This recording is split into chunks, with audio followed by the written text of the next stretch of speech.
اعوذ باللہ من الشیطان الرجیم بسم اللہ الرحمن الرحیم رب اشرح لی صدری ویسر لی امری واحلل عقدۃ من لسانی یفقهوا قولی ربی زدنا علما اللہم فقہنا فی الدین اللہم انا نسألک علما نافعا ورزقا طیبا وعملا متقبلا اللہم انفعنا بما علمتنا وعلمنا ما ينفعنا وزدنا علما اللہم انا نعوذ بک من علم لا ينفع ومن قلب لا يخشع ومن نفس لا تشبع ومن دعوة لا يستجاب لها رب يسر ولا توسر وتمم بالخير وبك نستعين يا فتاح يا فتاح اللهم لا سهل إلا ما جعلته سهلا وأنت تجعل الحزن إذا شئت سهلا۔ السلام علیکم ورحمۃ اللہ وبرکاتہ۔ میں آپ سب کا فہم قرآن ڈے 130 میں استقبال کرتی ہوں۔ تو الحمدللہ ہم لوگ کا جو لاسٹ سورہ تھا سورہ زمر، وہ اللہ کے فضل سے، اللہ تعالیٰ کی مدد سے اختتام کو پہنچا۔ ہم لوگ اس کو پڑھے، سمجھنے کی کوشش کرے اور اس کے اندر سے کافی توحید کی باتیں سیکھیں۔ ہم لوگ اپنے عقیدے کی اصلاح ہوئی ہماری الحمدللہ۔ اخلاص کے بارے میں ہم لوگوں نے کافی ڈیٹیل میں دیکھا۔ اس کے بعد اب ہم بڑھتے ہیں ہمارے نیکسٹ سورہ کی طرف جو سورہ غافر ہے، یا اس کو سورہ مومن بھی کہتے ہیں۔ ایکچولی ہماری جو مصحف ہے، ہمارے مصحف میں اس کا نام سورہ مومن دیا ہوا ہوتا ہے، یا پھر اگر آپ سعودی کے مصحف میں دیکھیں گے تو ہم کچھ قرآن میں سورہ غافر بھی اس کا نام دیا جاتا ہے۔ تو پہلے تو ہم یہ دیکھیں گے کہ سورہ مومن کیوں کہتے ہیں یہ سورہ کو۔ اس کا نام سورہ مومن اسی لیے دیا گیا ہے کہ آیت نمبر 28 میں وقال رجل مؤمن کا ذکر ہے، یعنی کہ جو آل فرعون میں سے ایک مومن شخص تھا، ان کا اس کے اندر یہ سورہ میں ذکر ہے۔ تو وہ شخص کی پہچان کے طور پر، یعنی کہ علامت کے طور پہ یہ سورہ کا نام سورہ مومن رکھا گیا ہے۔ یعنی کہ صرف اس میں مومن کا ورڈ آیا بلکہ نہیں ہے، بلکہ ساتھ میں اس کا نام اسی لیے مومن رکھا گیا ہے کیونکہ یہ سورہ میں مومن شخص کا ذکر موجود ہے۔ ٹھیک ہے، تو ہم اس میں دیکھیں گے کافی ڈیٹیل میں جو مومن شخص ہے ان کا خطبہ دیا گیا ہے، اس کی ڈیٹیل میں آگے بتاتی ہوں آپ لوگوں کو۔ اور اس سورہ کا نام سورہ غافر بھی ہے کیونکہ آیت نمبر 3 میں غافر کا ذکر ہے، اللہ تعالیٰ کی صفت غافر الذنب بلکہ اللہ تعالیٰ کی صفت بتائی گئی ہے۔ اور یہ سورہ میں ان ہول بھی ہم لوگ دیکھیں گے کہ مغفرت کا، اللہ تعالیٰ کی طرف پلٹنے کا، توبہ کرنے کا بار بار جو ہے دعوت دی گئی ہے، بار بار اللہ تعالیٰ کی مغفرت کا وعدہ دلایا گیا ہے اور مغفرت طلب کرنے کی جو ہے دعوت دی گئی ہے۔ ٹھیک ہے، تو اس کا نام سورہ مومن ہے اور اس کا نام سورہ غافر بھی ہے۔ جیسا ہم جانتے ہیں کہ یہ سورہ ترتیب، قرآن کی ترتیب کے اعتبار سے سورہ نمبر 40 ہے۔ ٹھیک ہے، اور پھر آیت اس کے 85 آیتیں اس کے اندر موجود ہے اور 8 رکوعات پر یہ مشتمل ہے، بنسبت پیچھے جو ہم لوگ سورہ زمر پڑھ چکے ہیں تو وہ سورہ زمر کی بنسبت یہ سورہ تھوڑا سا بڑا ہے، اس میں 75 آیتیں تھے، اس میں 85 آیتیں ہیں، اسے کمپیئر کریں تو یہ تھوڑا سا بڑا ہے، پر یہ سورہ زمر کی جوڑی ہے۔ ٹھیک ہے، سورہ مومن سورہ زمر کی جوڑی ہے۔ اور اگر ہم اس کا زمان نزول دیکھیں گے، اس کا بیک گراؤنڈ اگر ہم دیکھیں گے تو یہ اس کے بارے میں روایتوں سے یہ معلوم ہوتا ہے اور اس کا پس منظر سے، اس کے آیتوں کی نوعیت سے دیکھنے سے یہ محسوس ہوتا ہے کہ یہ سورہ سورہ زمر کے بعد کے زمانے میں نازل ہوا۔ جیسا سورہ زمر میں ہم لوگوں نے بیک گراؤنڈ دیکھا تھا کہ جب ظلم کی جو شدت ہے وہ بہت زیادہ بڑھ چکی تھی، یہاں تک کہ صحابہ اکرام کو ہجرت حبشہ کرنے پر مجبور کیا گیا تھا، تو صحابہ اکرام ہجرت حبشہ کرنے والے تھے، اس سے پہلے سورہ زمر نازل ہوئی تھی، رائٹ۔ تو اب یہاں پر سورہ مومن جو ہے سورہ زمر کے بعد نازل ہوئی۔ اب اس کے اندر اختلاف ہے کہ کچھ روایتوں میں یہ آتا ہے کہ یہ سورہ زمر کے بعد یعنی کہ ہجرت حبشہ سے پہلے نازل ہوئی، اراؤنڈ 5 نبوی۔ ٹھیک ہے، اگر ہم اس کا زمان نزول دیکھیں گے تو اراؤنڈ 5 نبوی اس کا زمان نزول ملیں گا، پر اس کی اور ایک بھی کچھ روایتیں موجود ہے اس میں یہ محسوس ہوتا ہے، اس سے اس کے جو ہے اسے یہ معلوم ہوتا ہے کہ یہ تھرڈ فیز میں یعنی کہ 6 سے 10 نبوی کے درمیان نازل ہوئی تھی۔ ٹھیک ہے، تو بہرحال اتنا ہے کہ یعنی کہ ظلم اور ستم بہت زیادہ عروج پہ آ گیا تھا، اور مشرکین مکہ آپ صلی اللہ علیہ وسلم کی بہت زیادہ مخالفت کر رہے تھے، ہر طریقے سے آپ کو ستا رہے تھے، اور آپ کے یعنی کہ قرآن کے اندر جو ہے حجت بازیاں کر رہے تھے، قرآن کے جو آیتیں ہیں، جو دلائل آپ صلی اللہ علیہ وسلم دے رہے تھے، اس کے اندر یعنی کہ تنقید کر رہے تھے، اس کے اندر جو ہے الگ الگ قسم سے جو ہے بحثیں کر رہے تھے، اور بھی ساتھ میں آپ کو ستا بھی رہے تھے، ٹارچر بھی کر رہے تھے۔ اس کے زمانے نزول میں ایک واقعہ بھی آتا ہے جو جس میں جو ہے سیرت میں ملتا ہے ہم کو کہ آپ صلی اللہ علیہ وسلم ایک مرتبہ مسجد حرم کے پاس نماز پڑھ رہے تھے، تو جب آپ صلی اللہ علیہ وسلم نماز پڑھ رہے تھے تو عقبہ بن ابی معیط جو مشرکین مکہ میں سے تھا اور سردار تھا، تو وہ آپ آگے بڑھا اور آپ صلی اللہ علیہ وسلم کی گردن میں کپڑا ڈال کر آپ صلی اللہ علیہ وسلم کی گردن کو یعنی کہ مروڑنے لگا، اور اس کو جو ہے بل دینے لگا، یہاں تک کہ آپ صلی اللہ علیہ وسلم کا گلا گھٹنے کی وجہ سے آپ صلی اللہ علیہ وسلم کو بہت زیادہ تکلیف ہوئی، اور مار ڈالنے کا اس کا ارادہ تھا۔ تو جب آپ صلی اللہ علیہ وسلم پر یہ ظلم ہو رہا تھا اور اس طریقے سے آپ کو تکلیف دی جا رہی تھی، تو وہی ٹائم پر حضرت ابوبکر رضی اللہ عنہ وہاں سے گزرے، اور حضرت ابوبکر رضی اللہ عنہ وہاں پر وہ اس شخص کو روکتے ہیں، عقبہ بن ابی معیط کو روکتے ہیں، جھڑکتے ہیں، ڈانٹتے ہیں، اور آپ صلی اللہ علیہ وسلم کے پاس سے ہٹاتے ہیں، اور آپ یہ آیت وہاں پر تلاوت کرتے ہیں کہ اتقتلون رجلا ان یقول ربی اللہ، کہ کیا تم اس شخص کو مارتے ہو اس بنیاد پر، اس وجہ سے کہ صرف وہ اس کا قصور یہ ہے، صرف وہ اتنا کہتا ہے کہ میرا رب اللہ تعالیٰ ہے، یعنی کہ صرف اس قصور پر اس کو تم جو ہے اس طریقے سے سزا دے رہے ہو۔ تو یہ سیم سینٹنس ہے جو یہاں پر آیت نمبر 28 میں ہم دیکھیں گے، جو مومن شخص کا جس کے یعنی کہ نام پر یہ سورہ کا نام رکھا گیا ہے، تو وہ مومن شخص جو موسیٰ علیہ السلام کے اوپر ایمان لاتا ہے، فرعون کے دربار میں سے تھا، فرعون کا انفیکٹ جو ہے وہ ریلیٹو تھا، رشتہ دار تھا، اور بہت ہی اونچے مقام پر فرعون کے کورٹ میں جو ہے بہت ہی اونچے پوزیشن پہ وہ شخص تھا۔ تو وہ جب موسیٰ علیہ السلام کے قتل کے منصوبے بننے لگے فرعون کے دربار میں، اور فرعون نے یہ کہا کہ ہم جو ہے موسیٰ علیہ السلام کو قتل کرتے ہیں، تو وہاں پر یہ جو مومن شخص ہے انہوں اٹھ کر کھڑے ہوئے، اور وہ انہوں یہ سیم سینٹنس کہتے ہیں، اتقتلون رجلا ان یقول ربی اللہ، کہ کیا تم ایک شخص کو اس بنیاد پر مارنا چاہتے ہو جو یہ کہتا ہے کہ میرا رب اللہ تعالیٰ ہے۔ تو یہ سیم آیت جو ہے جو وہ مومن شخص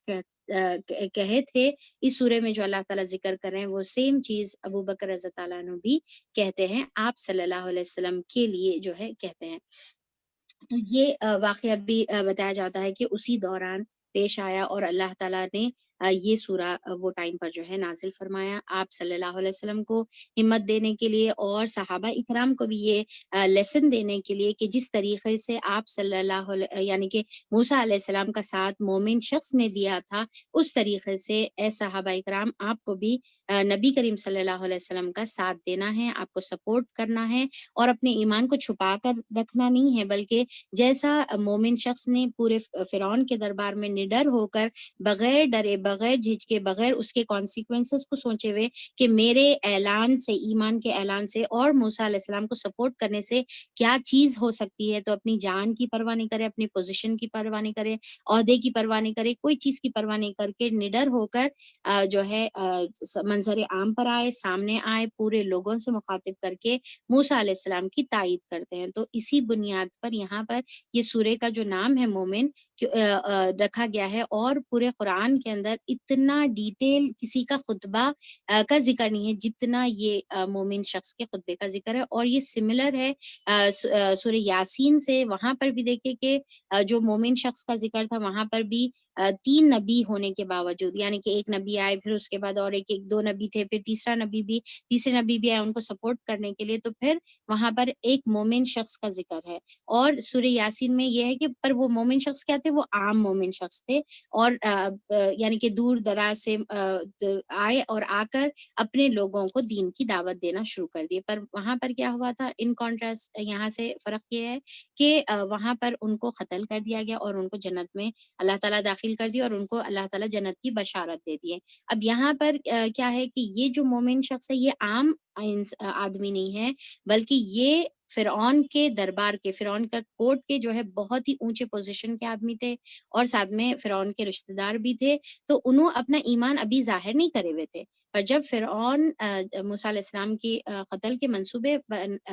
کرنے لگا، تو یہ جب جو ہے منظر عام پر آئے، اور انہوں جو ہے پورے جو درباری تھے ان کو دعوت دی، یعنی کہ خاص جو ایلیٹ لوگ تھے ان کو وہ دعوت دینا شروع کرے نڈر طریقے سے، اور حق کے دلائل دے کر، اور یعنی کہ عقلی دلائل دے کر جو ہے بات کرنا انہوں شروع کرے۔ تو اپنی جان کی پرواہ کرے بغیر جس طریقے سے سپورٹ کرے، تو اللہ تعالیٰ کو اتنی اچھی یہ ادا پسند آئی، اتنا جو ہے یہ ادا اللہ تعالیٰ کو پسند آئی کہ اللہ تعالیٰ نے ان کا ذکر اور ان کے الفاظ کا ذکر، ان کے خطبے کا ذکر پورے کا پورا یہاں پر اللہ تعالیٰ نے مینشن کر دیا۔ تو مومن جو شخص تھے ان کا پورا اس کے اندر خطبہ دیا گیا ہے، اور کافی یعنی کہ یہ سورہ مومن کا بہت بڑا پارٹ جو ہے یہ ان کے خطبے کو جو ہے کور کرتا ہے۔ نیئرلی میں سمجھتی ہوں کہ 26 آیتیں ہیں جو ان کے خطبے کو کور کرتی ہے۔ تو انشاءاللہ وہ ہم لوگ آگے جب آیتیں وہ آئیں گی تو انشاءاللہ ہم لوگ آیتیں وہ دیکھیں گے۔ اور پھر جیسا میں آپ کو بتائی کہ یہ سورہ زمر کی یہ جوڑی ہے، اور اس یہ جوڑی کو جو چیز جو ٹائی کرنے والی ہے وہ اخلاص ہے۔ یعنی کہ سورہ زمر کی جو خاصیت تھی وہ کیا تھی، یعنی کہ تھیم جو تھی وہ کیا تھی، اخلاص تھی، رائٹ۔ سورہ زمر میں اخلاص ہم دیکھے تھے، دین کو اللہ تعالیٰ کے لیے خالص کر لینا دیکھے تھے، توحید عملی کے بارے میں ہم لوگوں نے پڑھا تھا سورہ زمر میں۔ اب یہاں پر بھی یہ جو مومن جو اس کی جوڑی ہے، اس میں بھی ہم بار بار دیکھیں گے کہ اخلاص کا ذکر اس کے اندر آئیں گا۔ اپنے دین کو خالص کرو، اور خالص کر کے عمل کرو، یعنی کہ اپنے زندگی کو، دین کا مطلب ہم لوگ آلریڈی دیکھے کہ دین یعنی کہ اپنی زندگی کو خالص کرو اور اس کے اوپر عمل کرو، رائٹ۔ اب اس میں جو ایکسٹرا چیز ہم لوگ دیکھیں گے وہ یہ ہے کہ خالص کر کے صرف عمل نہیں کرو، بلکہ دوسری پوائنٹ یا جو اس کی تھیم میں بول سکتی ہوں کہ یہ سورہ مومن کی جو تھیم ہے وہ یہ ہے کہ دعوت اللہ، کہ خالص عمل نہیں کرنے کا ہے بلکہ اس سے ایک سٹیپ آگے بڑھنا ہے، اور اللہ تعالیٰ کی دین کی طرف دعوت دینا۔ اللہ کا مطلب کیا ہے، اللہ کی طرف جو ہے دعوت دینے کا ہے۔ اخلاص کے ساتھ فرسٹ کیا ہو گیا، عمل ہو گیا، جو کامن سورہ زمر کا مین تھیم تھا، اور سورہ مومن کی بھی تھیم ہے، پلس دعوت اللہ تھیم ہے اس کی۔ اور پھر جو دعوت اللہ کی وقت، یعنی کہ اللہ تعالیٰ کی دین کی طرف جب دعوت دی جاتی ہے، تو دعوت دیتے وقت جو رکاوٹیں آتی ہے، جو مشکلات آتے ہیں، پریشانی آتی ہے، تو وہ ٹائم پر اپنے آپ کو اللہ تعالیٰ کے حوالے کر دینا، اور اللہ تعالیٰ پر بھروسہ کرنا، اللہ پر توکل کرنا، تفویض امر اللہ کے اپنے تمام معاملات، ٹھیک ہے، امر کا مطلب کیا ہے، تمام جو معاملات ہے وہ معاملات کو اللہ تعالیٰ کے سپرد کر دینا، اس کو کیا بولتے ہیں، تفویض الامر اللہ۔ تو اللہ تعالیٰ کے اوپر جو ہے یعنی کہ معاملات کو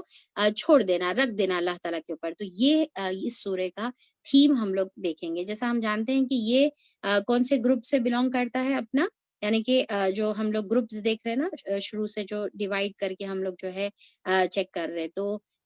پہلے جو ہے ہم لوگ دیکھے کہ پہلے جو گروپس تھے اس کا مرکزی مضمون رسالت تھا، ٹھیک ہے۔ پھر اس کے بعد سورہ فرقان سے جو ہمارا سیکنڈ جو پارٹ سٹارٹ ہوا تھا، تو پارٹ اے بھی توحید پر بیس تھا، اور پارٹ بی جو سورہ سبا سے شروع ہوا وہ بھی توحید پر بیس ہے، یعنی کہ ہمارا جو فورتھ گروپ ہے، تو یہ سبا جو جس کا مرکزی مضمون توحید ہے،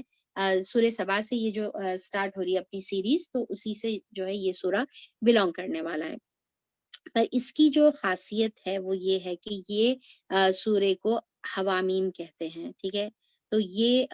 اب یہاں پر حوامیم کیوں کہتے ہیں، یہ سورہ سٹارٹ ہوتا ہے حامیم سے، رائٹ۔ یہ سورہ کس سے شروع ہو رہا، حامیم سے یہ سورہ سٹارٹ ہو رہا۔ تو یہ سورہ سے، سورہ مومن سے لے کر آگے کی جو 7 صورتیں ہیں، کنٹینیوسلی جو 7 صورتیں ہیں، وہ پوری صورتیں حامیم سے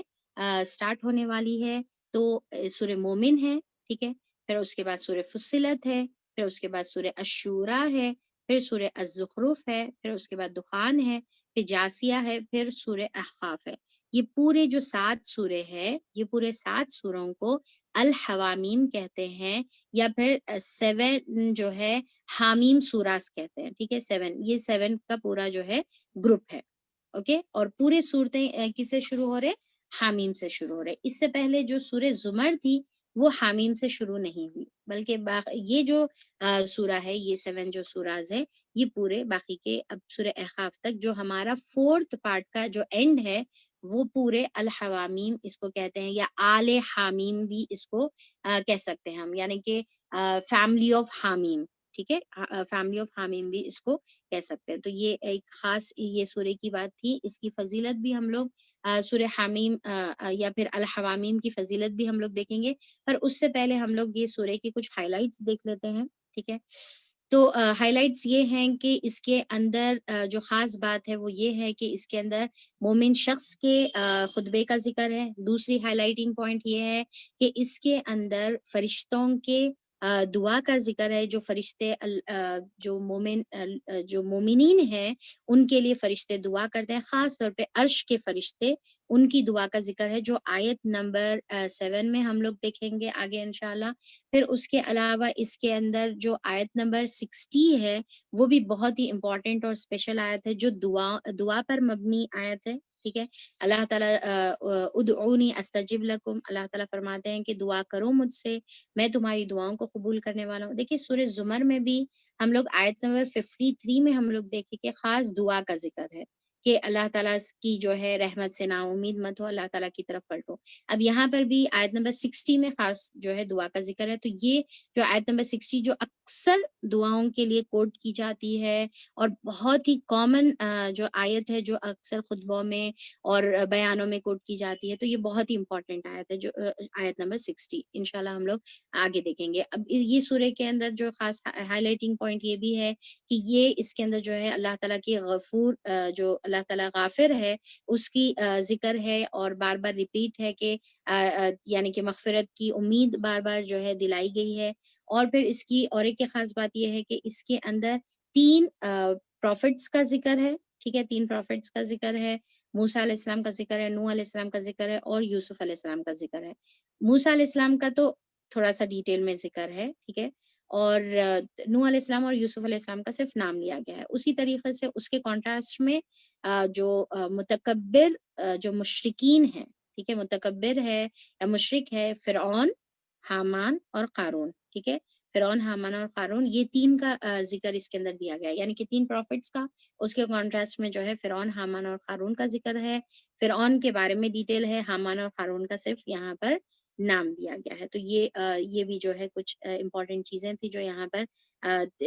ہم کو نوٹ کرنے کی ضرورت ہے.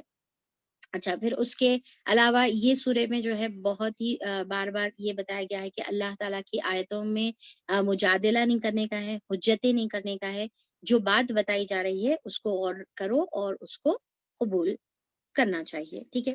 تو یہ تھے اس کے کچھ بلیٹ پوائنٹس تھے، امپورٹنٹ ہائی لائٹنگ پوائنٹس تھے جو ہم کو یاد رکھنے کے ہیں. اور پھر اس کے بعد ہم لوگ اس کا ڈویژن دیکھیں گے، سورہ کا ڈویژن، جیسا ہم لوگ ہمیشہ دیکھتے ہیں کہ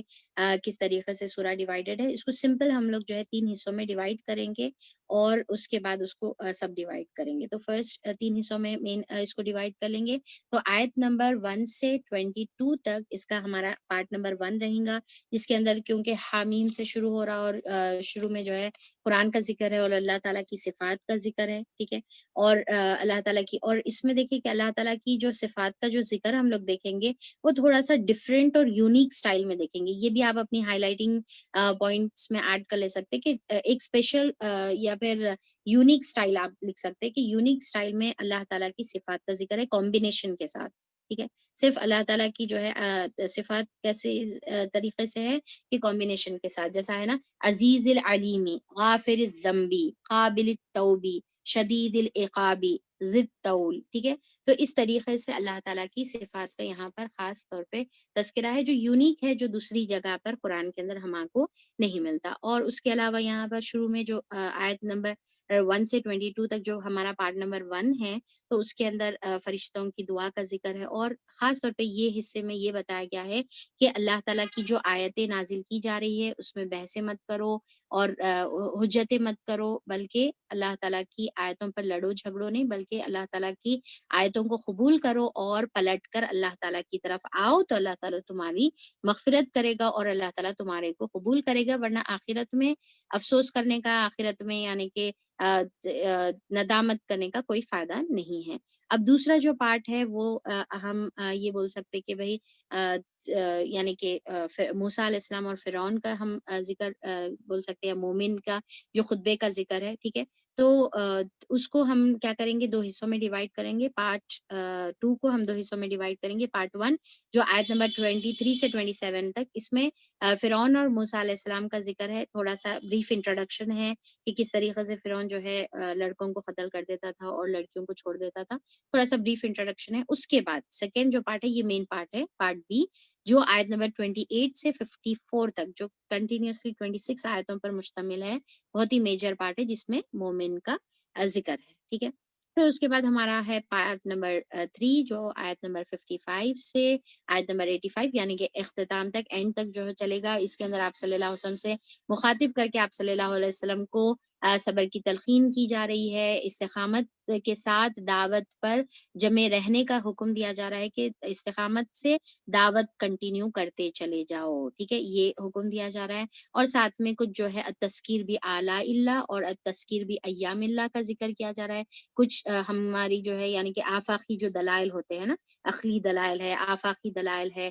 کائنات میں غور و فکر کرنے کی دعوت ہے کہ دیکھو کائنات میں، یہ تم اپنی باڈی پر دیکھو، یعنی کہ تمہاری خود کی تخلیق کو دیکھو، تم اطراف آسمان اور زمین کے اندر جو اللہ تعالیٰ کی چیزیں ہیں، اللہ تعالیٰ نے جو بنائی ہیں چیزیں، اس کے اوپر غور کرو، اور پھر پریویس تم ہسٹری پر بھی دیکھو کہ کس طریقے سے ان لوگوں نے انکار کیا تو ان کا کیا انجام ہوا۔ تو بیسیکلی یہاں پر جو ایڈریسیز ہے وہ آپ صلی اللہ علیہ وسلم ہے، کہ آپ صلی اللہ علیہ وسلم سے جو ہے بتایا جا رہا ہے کہ دیکھو کہ ہر زمانے میں ہر نبیوں کی مخالفت ہوئی، ٹھیک ہے، پر کچھ جو ہے اللہ تعالیٰ سپورٹرز بھی اٹھاتے ہیں، جیسا مومن شخص جو ہے موسیٰ علیہ السلام کے دربار سے اٹھا۔ اور ساتھ میں صحابہ اکرام کو بھی یہ بتایا جا رہا ہے کہ دیکھو جس طریقے سے مومن شخص نے مدد کی، اپنے نبی کی جس طریقے سے مدد کیے اور ڈرے نہیں، گھبرائے نہیں، اپنے ایمان کو چھپا کر نہیں رکھے، تو تم کو بھی یہی کرنا ہے، سپورٹ کرنا ہے نبی کریم صلی اللہ علیہ وسلم کا۔ اور تیسری چیز، مشرکین مکہ کو یہ بتایا جا رہا ہے، قریش مکہ کو یہ دھمکی دی جا رہی ہے کہ تم جو ہے فرعون اور حامان اور قارون کی طرح مت کرو، ورنہ پھر تم بھی ہلاک کر دیے جاؤ گے، یعنی کہ جس طریقے سے وہ لوگ ہلاک ہوئے اسی طریقے سے تم بھی ہلاک کر دیے جاؤ گے، تمہارا بھی نام و نشان مٹا کر اللہ تعالیٰ رکھ دیں گے اگر تم نے اپنے نبی کی مخالفت کی۔ تو یہ تھا، یہ یعنی کہ یہ اس طریقے سے اللہ تعالیٰ تینوں کو ایڈریس کر کے تینوں کو جو ہے اللہ تعالیٰ مخاطب کر رہے ہیں۔ اور ساتھ میں ڈیفینیٹلی یہ آیتوں کی ایک ایک لفظ میں، ایک ایک چیز میں جو ہے ہمارے لیے بھی بہت ہی بڑی اس کے اندر جو ہے نصیحتیں چھپی ہوئی ہے۔ تو چلیے اب اس کی جو ہے کچھ فضیلت کی طرف دیکھیں گے۔ جیسا میں بتائی کہ الحوامیم، ٹھیک ہے، جو 7 سوراز پر مبنی ہے، یہ پورے 7 سوراز کے گروپ کو جو ہے آل حوامیم کہتے ہیں، فیملی آف حوامیم کہتے ہیں، یا جو ہے الحوامیم کہتے ہیں، ٹھیک ہے۔ کیوں کہتے ہیں؟ کیونکہ یہ حامیم سے سٹارٹ ہوتا ہے، یا پھر اس کو جو ہے 7 حوامیم بھی کہتے ہیں اگر عربک میں، یعنی کہ 7 حوامیمز جو ہے ہم اس کو کہہ سکتے ہیں۔ تو اس کے بارے میں کافی روایتیں موجود ہیں۔ ابن عباس رضی اللہ عنہ کی روایت ہے کہ وہ فرماتے ہیں کہ ان لی کلی شیئن لبابن، کہ ہر چیز کا جو ہے ایک خلاصہ ہوتا ہے، ایک مغز ہوتا ہے، ایک لب لباب جس طریقے سے کہتے ہیں نا، مغز ہوتا ہے تو یا خلاصہ ہوتا ہے، تو وہ لباب القرآنی آل حوامیم، کہ قرآن کا جو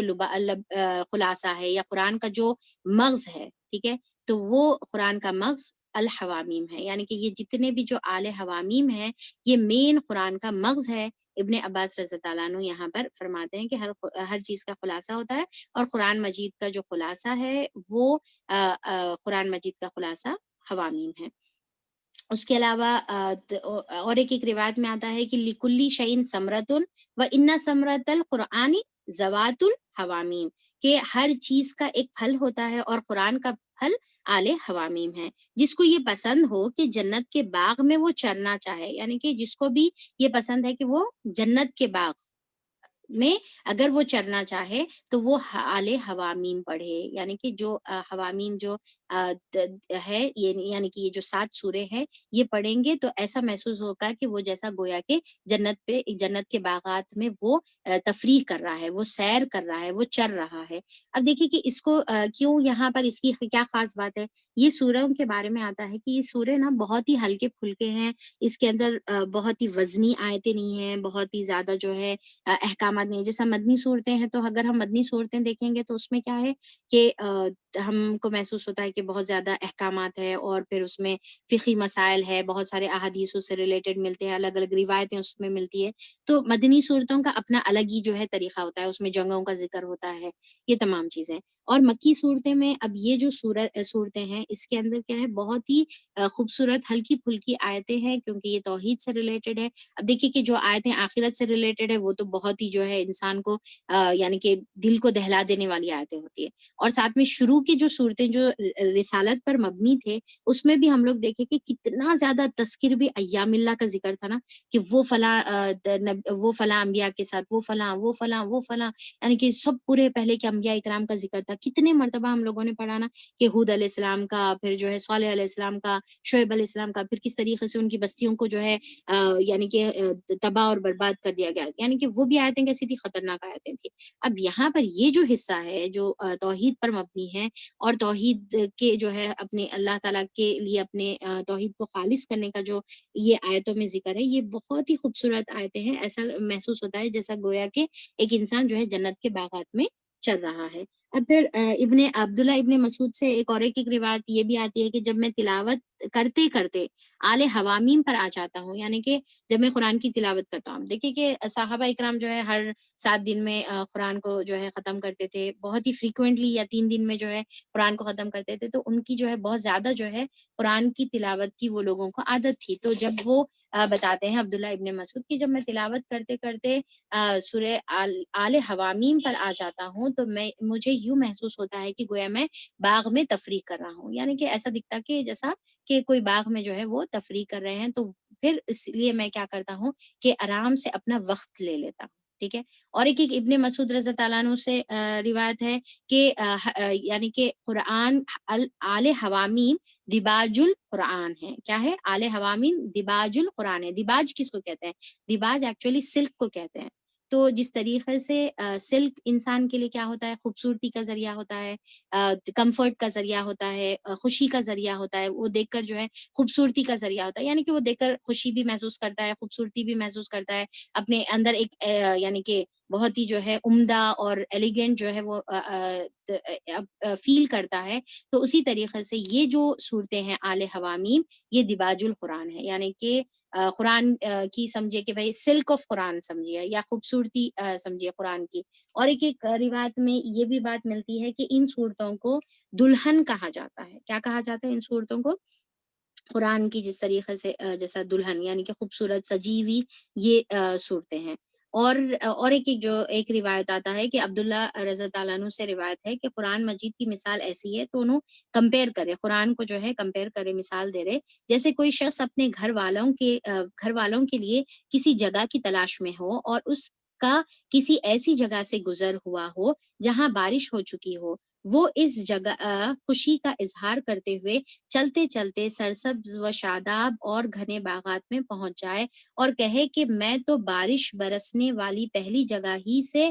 خوش ہو رہا تھا، حالانکہ یہ مقام تو اس سے بھی زیادہ خوش منظر ہے، تو اس سے کہا جائے گا کہ یہ پہلی بارش کی مثال قرآن مجید کی عظمت کی مثال ہے، اور ان سرسب و شاداب اور گھنے باغات کی مثال ایسے ہے جیسے قرآن مجید کی حامیم صورتیں ہیں۔ اسے امام بغوی رحمۃ اللہ علیہ نے ذکر کیا ہے۔ اچھا، اب اس کو جو ہے میں تھوڑا سا سمپل ورڈز میں آپ لوگوں کو بتا دیتی ہوں کہ ایک شخص ہے جو اپنے گھر والوں کے لیے کوئی جگہ ڈھونڈ رہا ہے، یعنی کہ رہنے کے لیے تلاش کر رہا ہے، تو وہ ایک جگہ پر جو ہے ڈھونڈتے ڈھونڈتے جاتا ہے، تو وہاں پر ایک جگہ ایسی جگہ پر پہنچتا ہے جہاں پر بارش ہو چکی ہے۔ بارش ہونے کے بعد کیا ہوتی ہے جگہ بتائیے آپ؟ ایک دم جو ہے گرینری وہاں پر آ جاتی ہے، بہت ہی خوشنما منظر نظر آتا ہے، وہاں پر جو ہے شبنم بارش کے جو ہے چھینٹے وہاں پر ہوتے ہیں، اور بہت ہی اچھی اسی خوشبو وہاں پر پورے ماحول میں پھیلی ہوئی رہتی، اور موسم بھی کیسا رہتا، بہت ہی خوبصورت اور ٹھنڈا ٹھنڈا جو ہے موسم رہتا۔ تو کیا ہوتا ہے کہ ایک انسان جب ویسے صورتوں یعنی کہ ویسی جگہ پر جب پہنچتا ہے تو اس کو کیسا محسوس ہوتا ہے کہ بہت ہی اچھا محسوس ہوتا ہے، ٹھیک ہے۔ تو اب وہ شخص جو ہے وہ جگہ سے بہت خوش ہو جاتا ہے اور سمجھتا ہے کہ یہ سب سے اچھی جگہ ہے، میری فیملی کو رکھنے کے لیے یہ سب سے اچھی جگہ ہے۔ پر اس کے بعد وہ تھوڑا سا آگے پہنچتا ہے، تو آگے پہنچے تو وہاں پر تو دیکھتا ہے کہ بہت ہی جو ہے سرسب و شاداب باغات وہاں پر جو ہے موجود ہے، یعنی کہ بہت ہی گرینری، اور بہت ہی صرف گرینری نہیں بلکہ باغات کا مطلب کیا ہے کہ ہر قسم کے میوے اور پھول اور پھل وہاں پر لگے ہوئے ہیں۔ تو اس کے بعد اس کو ایسا محسوس ہوتا ہے کہ یعنی کہ جو پریویس جو جگہ پر انہیں تھا، انہیں سمجھ رہا ہے کہ یہ سب سے بیسٹ جگہ ہے، پر آگے جب دیکھتا ہے تو اس کو وہ جگہ اور بھی زیادہ خوبصورت نظر آتی ہے بنسبت پہلی جگہ کے۔ تو اب اس کو کمپیئر کیا جا رہا ہے ایک قاری قرآن سے، یعنی کہ قرآن والا جب قرآن پڑھتا ہے تو وہ شروع کی صورتوں سے چلتے چلتے چلتے، یعنی کہ اب جیسا ہم 24 پارے میں ہیں تو وہ شروع سے صورتیں چلتے جب آتا ہے تو اس کو ایسا دکھتا ہے کہ ایک ایک آیتیں اتنی خوبصورت، ایک ایک سورہ اتنا خوبصورت ہے جیسا کہ اللہ تعالیٰ کی بارش برس رہی ہے، اور بارش کی وجہ سے ہر پورا جو ماحول ہے، اس کا دل ہے، اس کی اطراف کا جو احساسات ہے، اس کی زندگی ہے، اس کے تمام اعمال ہے، ٹھیک ہے، اس کا کردار ہے، اس کے اخلاق ہے، وہ تمام کیا ہو رہے، وہ بارش کی وجہ سے، وہ وہی جو اس کے دل پر پڑ رہی ہے، وہ وہی کی وجہ سے اس کا پوری جو زندگی ہے، اس کا پورے اپنے اندر جو ہے وہ ایک عجیب سی تبدیلی محسوس کر رہا ہے، ایک خوشی کا ماحول، ایک پلیزنٹ ماحول وہ محسوس کر رہا ہے، اور ہر جگہ جو ہے جیسا بارش کی بھینی خوشبو ہوتی ہے، اور پھر منظر خوشنما ہوتا ہے، ہر چیز وہ اچھا سمجھ رہا، اور سمجھ رہا کہ واہ کتنے پیارے آیت ہیں، کتنا خوبصورت جو ہے کہ ایک آیت اس کے دل پر اترتے جا رہی۔ اور جب انہیں حوامیم پر جب پہنچتا ہے، یعنی کہ یہ جو سیریز ہے 7 سوروں کی جو سیریز ہے، جب وہ یہاں پر جب وہ پہنچتا ہے تو اس کو محسوس ہوتا ہے کہ جو پیچھے کے پریویس جو آیتیں تھے اور کمپیئر ٹو یہ جو آیتیں اب آنے والی ہیں، یہ تو آیتیں اور بھی زیادہ خوبصورت ہے، اور بھی زیادہ جو ہے یعنی کہ اپنے اندر جو ہے پھل اور پھول اپنے اندر رکھتی ہے، اور خوبصورت باغات کی جیسا جو ہے اس کو محسوس ہوتا ہے۔ اس کے جو الفاظ جو عربک آتے ہیں وہ روضۃ الجنہ کے جو ہے الفاظ آتے ہیں، جیسا جنت کا جو باغ ہوتا ہے نا، اس طریقے سے جو ہے رودا کی طرح جو ہے اس کو محسوس ہونے لگتا ہے۔ تو پھر وہ اس میں یہ جب دیکھتا ہے تو وہ اور زیادہ خوش ہو جاتا ہے۔ تو اسی طریقے سے قاری قرآن بھی جب یہ صورتوں پر پہنچتا ہے تو وہ اور بھی زیادہ خوشی محسوس کرنے لگتا ہے، جیسا اب بھی ہم جو عبداللہ ابن مسعود رضی اللہ عنہ کی جب جو حدیث پڑھے نا، کہ جب میں حامیم سے شروع ہونے والی صورتوں کو پڑھتا ہوں تو یوں محسوس ہوتا ہے جیسے خوش منظر اور دل فریب باغات سے لطف اندوز ہو رہا ہوں۔ کیسا محسوس ہو رہا ہے ان کو کہ جیسے خوش منظر دل فریب باغات سے وہ لطف اندوز ہو رہے ہیں۔ تو چلیے یہ یعنی کہ فضیلت کا بتانے کا مقصد یہ تھا کہ ہم بھی جو ہے اسی انداز میں، جس طریقے سے صحابہ اکرام پڑھتے وقت جیسا محسوس کرتے تھے ان صورتوں کو، ویسے ہی احساسات کے ساتھ جو ہے ہم بھی یہ سورہ کو پڑھنا چاہیے، اور پھر وہ خوشی اپنے اندر بھی ہم کو محسوس کرنا چاہیے، ہم کو بھی اپنے اندر محسوس کرنا چاہیے۔ تو چلیے اس کے ساتھ ہم لوگ سٹارٹ کرتے ہیں سورہ اعوذ باللہ من الشیطان الرجیم، بسم اللہ الرحمن الرحیم۔ حمیم تنزیل الكتاب من اللہ العزیز العلیم، غافر الذنب وقابل التوب وقابل التوب شدید العقاب ذی الطول، لا الہ الا هو الیہ المصیر۔ حامیم تنزیل الکتاب، نازل کردہ ہے اس کتاب کا اللہ تعالیٰ کی طرف سے، جو زبردست ہے اور مکمل علم رکھنے والا ہے۔ یعنی کہ یہ جو کتاب ہے، اب تنزیل کے بارے میں تو ہم آلریڈی جانتے ہیں کہ یہ یعنی کہ ضرورت کے طور پر تھوڑا تھوڑا کر کر اللہ تعالیٰ نے یہ کتاب کو نازل فرمایا۔ اس کتاب کا نزول اللہ تعالیٰ کی طرف سے ہے، جو کیسا ہے، العزیز ہے، زبردست ہے، اور العلیم ہے، سب کچھ جاننے والا ہے۔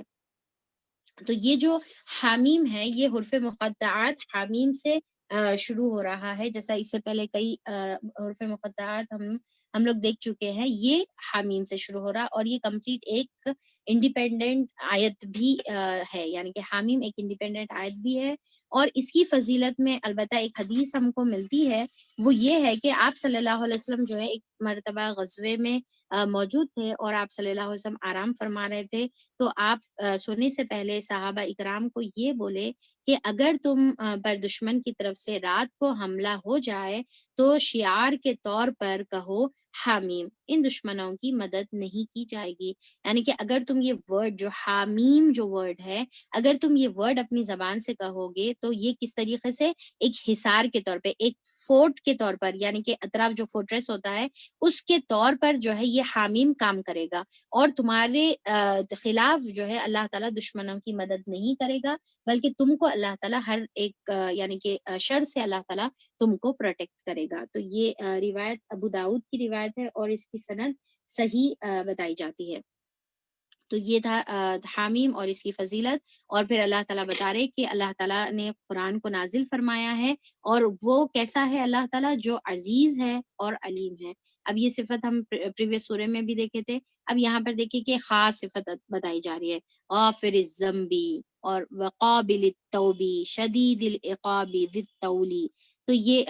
کتنی خوبصورت یہاں پر صفت ہے کہ اللہ تعالیٰ جو ہے گناہ کو، غافر الذنب، غافر کا مطلب کیا ہے، جو ڈھانکنے والا ہے. غافر ایک تو جو ہے یہ فاعل کے وزن پر ہے، یعنی کہ اللہ تعالیٰ جو ہے گناہوں کو ڈھانپنے والا ہے، ستر اللہ تعالیٰ کرنے والا ہے. اور ذنب کس کو کہتے ہیں، وہ گناہ کو کہتے ہیں جس کی وجہ سے انسان شرمندہ ہوتا ہے. ذنب ایکچولی جیسا ہم لوگ دیکھتے تھے نا کہ ذنب ایکچولی یعنی کہ دم کو کہتے ہیں، ٹھیک ہے. تو چیز دم کو کوئی انسان جو ہے اگر کسی کے انسان کے پیچھے جو ہے اگر کوئی دم لگی ہوئی ہے تو کیا وہ اس کو پسند کرے گا؟ یعنی کہ ایک شرم کی بات ہے، اور ایسا ہوتا بھی نہیں، پر ایک اگر ہو تو پھر وہ شرم کی بات ہے، رائٹ. تو اللہ تعالیٰ یہ ذنب کا مطلب کیا ہے، ایسے گناہ جو انسان خود اس کے اوپر جو ہے شرمندہ ہوتا ہے. تو اللہ تعالیٰ بتا رہے کہ جب انسان اس کے اوپر شرمندہ ہوتا ہے تو اللہ تعالیٰ پھر کیا کرتے ہیں، وہ گناہوں کو ڈھانک دیتے ہیں اور بخشش کر دیتے ہیں. وقابل التوبی، اور قبول کرنے والا ہے توبہ کو. اور کیا کرنے والا ہے اللہ تعالیٰ کی جو یہاں پر اور ایک جو صفت بتائی جا رہی ہے، پہلی صفت عزیز العلیم، ٹھیک ہے، ہم کمبینیشن میں دیکھیں گے. فرسٹ العزیز العلیم، دوسری غافر الذنبی، اور تیسری جو ہے وقابل التوبی. اور توبہ، توبہ کا مطلب کیا ہے، توبہ کا مطلب رجوع کرنا، اللہ تعالیٰ کی طرف پلٹنا. اور جب ایک بندہ اللہ تعالیٰ کی طرف پلٹتا ہے، توبہ کرتا ہے، تو اللہ تعالیٰ بھی کیا کرتا ہے، وہ انسان کے توبہ کو قبول کرتا ہے. تو اللہ تعالیٰ ایک امید دلا رہے، کیا امید دلا رہے، کہ یہ جو قرآن جو اللہ تعالیٰ نازل کر رہے، ایک اتھارٹی والے کی طرف سے نازل ہو رہی، اگر تم اس کو مان لو گے اور اپنے پچھلے کی تمام جو روش ہے، تمام جو شرکی عقائد تھے، تمام جو باطل عقائد تھے، تمام جو نافرمانیاں تھے، ہٹ دھرمیاں تھے، کتنے بھی بڑے سے بڑے جو ہے گناہ تھے ہوں گے، جس گناہ پر تم خود شرمندہ ہے، خود اس کے اوپر نہیں پسند کر رہے، تو اللہ تعالیٰ کی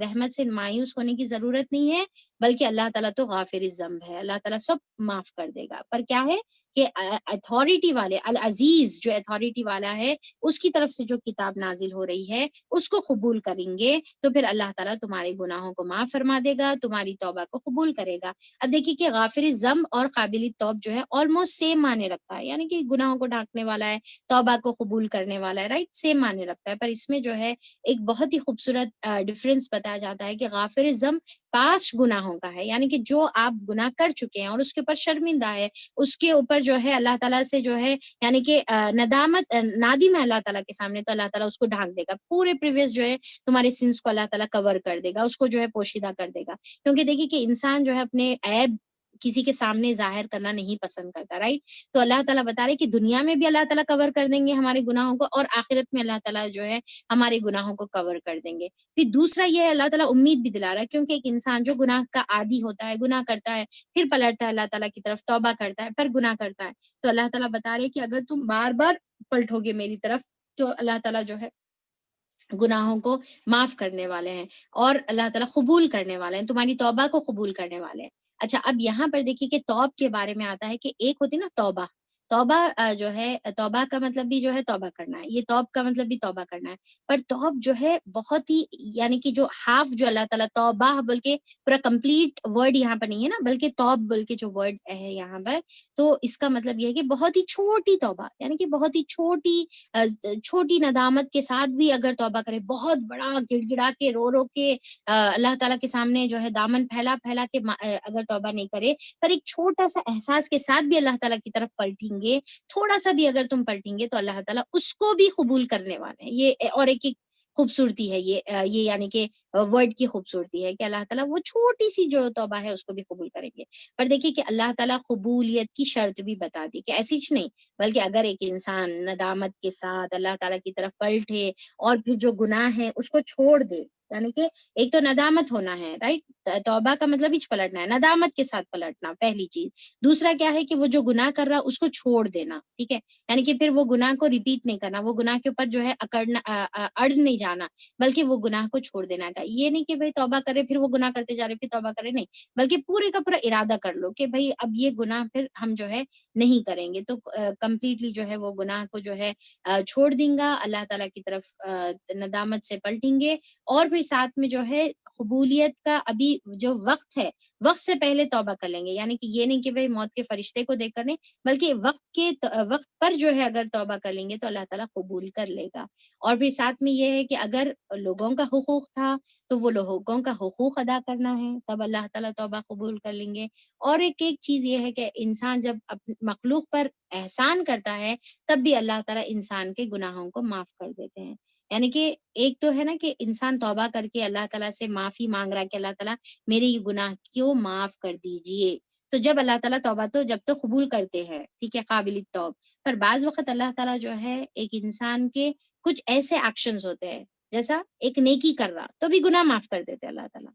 تو ایسا بھی توبہ قبول کرنے والے ہیں، یعنی کہ جہاں پر انہیں بول رہا نہیں اللہ تعالیٰ میرے کو معاف کر دیجئے، تو بھی اللہ تعالیٰ معاف کر دیتے، وضو کرا گناہ معاف ہو گئے، نماز پڑھا گناہ معاف ہو جاتے، ان الحسنات یذہبن السیئات، کہ نیکی کرنے پر بھی گناہ معاف ہو جاتے، بندوں پر رحم کرنے پر، احسان کرنے پر، جیسا وہ شخص جس نے کتے کو پانی پلایا تھا، تو صرف کیا کرا انہیں، توبہ نہیں کرا بلکہ صرف کتے کو پانی پلایا، تو ایسا احسان کرنا مخلوق پر، اس سے بھی اللہ تعالیٰ گناہوں کو معاف کر دیتے ہیں اور اس کی توبہ کو قبول کر لیتے ہیں۔ اور پھر کیا ہے کہ اب یہاں پر دیکھیے کہ دو جگہ پر آیت غافر ذنب اور قابل توب میں دو آیتوں میں امید دلائی گئی ہے، سوری دو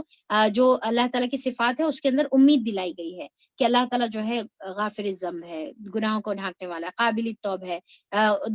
توبہ کو قبول کرنے والا ہے، پر اس کا یہ مطلب نہیں ہے کہ تم پھر اللہ تعالیٰ کی رحمت کا غلط فائدہ اٹھا کر ارے اللہ تعالیٰ تو توبہ قبول کرنے والا ہے، اللہ تعالیٰ تو معاف کرنے والا ہے، بلکہ گناہ پر گناہ کرتے جاؤ، نہیں، بلکہ اللہ تعالیٰ ساتھ میں شدید العقاب ہے، اللہ تعالیٰ پھر کیا ہے ساتھ میں شدید العقاب ہے، سخت سزا دینے والا ہے، سخت جو ہے پلٹا کرے، عقاب کا مطلب کیا ہے، جو بھی آپ کرتے ہیں اس کے کانسیکوینسز جو پلٹ کر واپس ہمارے اوپر ہی آتے ہیں تو اس کو جو ہے عقاب کہتے ہیں، تو اللہ تعالیٰ بول رہے کہ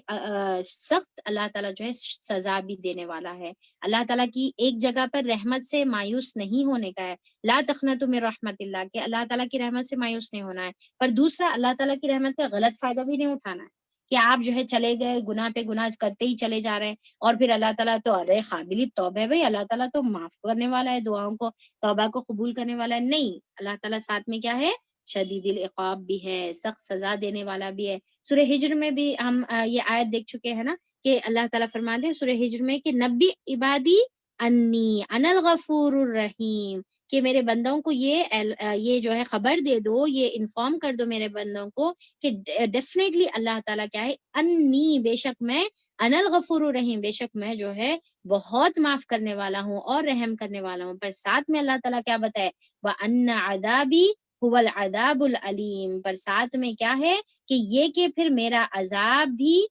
جو ہے دردناک عذاب ہے، ٹھیک ہے، جہاں پر اللہ تعالیٰ نہایت مہربان ہے، بخشنے والے ہیں، تو ساتھ میں جو ہے اللہ تعالیٰ کا عذاب بھی جو ہے بہت ہی دردناک ہے۔ تو اب یہاں پر اللہ تعالیٰ کیا چاہ رہے کہ اپنے بندے سے جو ہے ایک بیلنسڈ اپروچ اللہ تعالیٰ چاہ رہے کہ ایک جگہ آپ کو جو ہے اللہ تعالیٰ کا خوف بھی رہنا ہے، دوسری پھر اللہ تعالیٰ کی امید بھی رہنا ہے، پھر ساتھ میں خوف بھی رہنا ہے، پھر اللہ تعالیٰ کی امید بھی رہنا ہے۔ پھر اب دیکھیں کہ شدید العقاب بول کر پھر نا امید نہیں دلا دے رہے اللہ تعالیٰ، ایک ڈرا رہے، ایک وارن تو کر رہے، پر ساتھ میں پھر سے ایک اور ایک امید، ٹھیک ہے، یعنی کہ 3 امید دلائی گئی ہے اور ایک جو ہے ڈرایا گیا ہے. اور امید کیا ہے؟ ذی الطول. ذی الطول کا مطلب کیا ہے؟ طول ایکچولی طویل یا طول جو ہم ورڈ استعمال کرتے ہیں نا، یعنی کہ لمبا چوڑا جیسا ہم بولتے ہیں نا، تو اس کا یہاں پر ترجمہ کیا کیا گیا ہے کہ بہت ہی بڑا چوڑا لمبا جو ہے فضل کرنے والا ہے. ابن عباس رضی اللہ عنہ سے جو ہے یہ انہوں فرماتے ہیں کہ طول کے معنی جو ہے وسعت کے ہے، یعنی کہ بہت ہی وسیع اللہ تعالیٰ کی رحمت ہے، وسیع ہے. صرف کیا بولے؟ ضد طول. اللہ تعالیٰ بہت وسیع ہے. کس میں وسیع ہے؟ اللہ اپنی رحمت میں وسیع ہے، اللہ تعالیٰ اپنے فضل میں وسیع ہے، اللہ تعالیٰ اپنے احسانات میں وسیع ہے، اللہ تعالیٰ اپنے انعام میں وسیع ہے. ٹھیک ہے، صرف کیا بتایا گیا ہے؟ وسیع کس میں ہے نہیں بتایا گیا. دیکھیں آپ آیت دیکھیں، ضد طول بول کے بتایا گیا. طول کس میں بھائی؟ طول یعنی کہ لمبا چوڑا. کس میں لمبے چوڑے؟ تو ہر چیز یعنی کہ اوپن ہے یہ، فضل میں، احسان میں، انعام میں، رحمت میں، ہر چیز میں، معاف کرنے میں، ہر چیز میں آپ بول سکتے، دولت دینے میں، انعامات دینے میں، خزانے اللہ تعالیٰ لٹانے میں. ٹھیک ہے، یعنی کہ اللہ تعالیٰ اپنے بندوں کو جو ہے خوب سرفراز کرنے والا ہے، اور انہیں ایسے عظیم الشان انعامات اور احسانات سے اللہ تعالیٰ جو ہے نوازنے والا ہے کہ وہ ان میں سے کسی کا جو ہے گننا چاہے تو وہ اللہ تعالیٰ کی نعمتوں کو گن بھی نہیں سکتے. جیسا سورہ ابراہیم میں اور بار بار جو ہے یہ آیت آتی ہے کہ وَإِن تَعُدُّوا نِعْمَتَ اللَّهِ لَا تُحْصُوهَا، کہ اگر بندہ چاہے کہ اللہ تعالیٰ کی نعمتوں کو گننا چاہے، تعدو کہ وہ گننا چاہے، نعمت اللہ لا تحصوها کہ وہ گن بھی نہیں سکتا. اتنی اللہ تعالیٰ کی طول نعمتیں ہیں، اللہ تعالیٰ کی جو ہے طول ہے، بہت زیادہ جو ہے نعمتیں ہیں. تو ہر طریقے سے جو ہے اللہ تعالیٰ بندوں کو اپنے نوازنے والا ہے. لا الہ الا ہو، نہیں ہے کوئی الہ مگر وہی. اب اللہ تعالیٰ اب یہاں پر جو پورے صفات اللہ تعالیٰ بتائے، اس کے بعد اب مین بات آ رہی کیا کہ اللہ تعالیٰ کے علاوہ کوئی الہ نہیں ہے. الیہ المصیر، اور اسی کی طرف تم کو لوٹ کر آنا ہے، اسی کی طرف تم کو جو ہے اللہ تعالیٰ کی طرف پلٹ کر آنا ہے. تو دیکھیے کہ یہاں پر اللہ تعالیٰ اپنی جو ہے کیا بتائے یہ آیت میں کہ اللہ تعالیٰ قرآن نازل فرما رہا، میری طرف پلٹ آؤ بندو، میں سب پریویس سن بھی معاف کر دوں گا. ٹھیک ہے، اب دیکھیے کہ ہم بھی پڑھتے پڑھتے سورہ سورہ جو یعنی کہ سورہ پڑھتے پڑھتے پارہ نمبر 24 تک، جز نمبر 24 تک آ گئے ہم الحمدللہ. اب یہاں پر اللہ تعالیٰ بتا رہے کہ جو بھی تمہارے یعنی کہ اگر تم کو پلٹنا ہے اللہ تعالیٰ کی طرف تو جو بھی تمہارے پریویس سن تھے سب معاف کر دیں گے. آگے فیوچر میں بھی انسان ہونے کے ناطے اگر تمہارا پیر پھسلیں گا تو پھر معاف کریں گے اللہ تعالیٰ. پر ساتھ میں اللہ تعالیٰ شدید العقاب بھی ہے، پھر ضد طول بھی ہے، یعنی کہ خوب وسعت والے ہیں. تو 3 امید کے ساتھ ایک اللہ تعالیٰ کا ڈراوا آ گیا. تو اللہ تعالیٰ سے ڈیمانڈ، اللہ تعالیٰ اب یہاں پر ڈیمانڈ کیا کر رہے کہ صرف ایک اللہ کی عبادت کرو، لا الہ الا ہو، اسی کو الہ بنا لو، اس کے ساتھ کسی کو شریک مت کرو. کیوں مت شریک کرو؟ کیونکہ اسی کی طرف تم کو پلٹ کر جانا ہے. الیہ المصیر، اسی کی طرف تم کو جو ہے قیامت کے دن مر کر، ٹھیک ہے، قیامت کا دن تو ابھی دور ہے، تو مر کر جو ہے تم کو اسی کی طرف لوٹائے جاؤ گے. اب اس کے یہ آیت کے پس منظر میں یعنی کہ آیت نمبر 3 جو ہے اس کے پس منظر میں ایک بہت ہی خوبصورت ایک واقعہ آتا ہے عمر رضی اللہ عنہ کا، کہ عمر رضی اللہ عنہ ایک یعنی کہ شخص تھا، صحابی آپ بول سکتے، ان سے جو ہے بہت ہی محبت رکھتے تھے، ان کو اپنا بھائی، اپنا اخی جو ہے وہ مانتے تھے. اور پھر جو ہے جب یعنی کہ جیسا آگے کے زمانے میں صحابہ اکرام جو ہے ڈیوائیڈ ہو گئے نا، کچھ الگ الگ مقامات پر جو چلے گئے، تو ان کے وہ جو بھائی تھے، وہ جو اخی تھے جسے انہوں بہت محبت کرتے تھے، بہت ہی دوستی تھی ان کی، تو وہ شام شفٹ ہو گئے. اب ان کے بارے میں